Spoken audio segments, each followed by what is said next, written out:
Good morning. We hope you're all doing well this morning. Our first reading is 1 Peter 1:17-23. Since you call on a Father who judges each person's work impartially, live out your time as foreigners here in reverent fear. For you know that it is not with perishable things such as silver and gold that you are redeemed from the empty way of life handed down to you from your ancestors, but with the precious blood of Christ, a lamb without blemish or defect.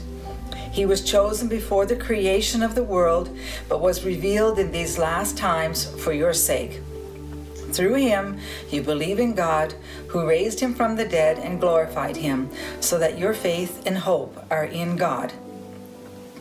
Now that you have purified yourselves by obeying the truth, so that you have sincere love for each other, love one another deeply from the heart. For you have been born again, not of perishable seed, but of imperishable, through the living and enduring Word of God. Our second reading is Luke 24:13-35. Now, that same day, two of them were going to a village called Emmaus, about 7 miles from Jerusalem. They were talking with each other about everything that had happened. As they talked and discussed these things with each other, Jesus himself came up and walked along with them, but they were kept from recognizing him. He asked them, "What are you discussing together as you walk along?" They stood still, their faces downcast. One of them, named Cleopas, asked him, "Are you the only visitor to Jerusalem and do not know the things that have happened there in these days?" "What things?" he asked. "About Jesus of Nazareth," they replied. "He was a prophet, powerful in word and deed before God and all the people. The chief priests and their rulers handed him over to be sentenced to death, and they crucified him.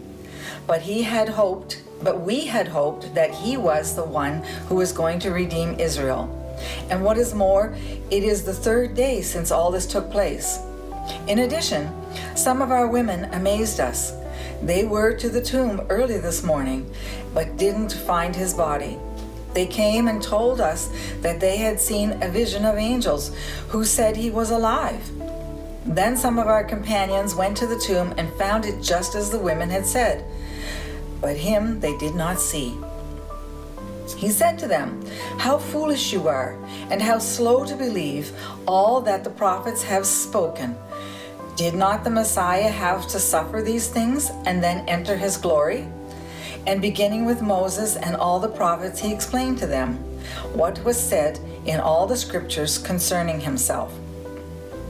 As they approached the village to which they were going, Jesus continued on as if he were going further, but they urged him strongly, "Stay with us, for it is nearly evening. The day is almost over."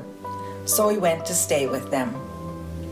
When he was at the table with them, he took bread, gave thanks, broke it, and began to give it to them.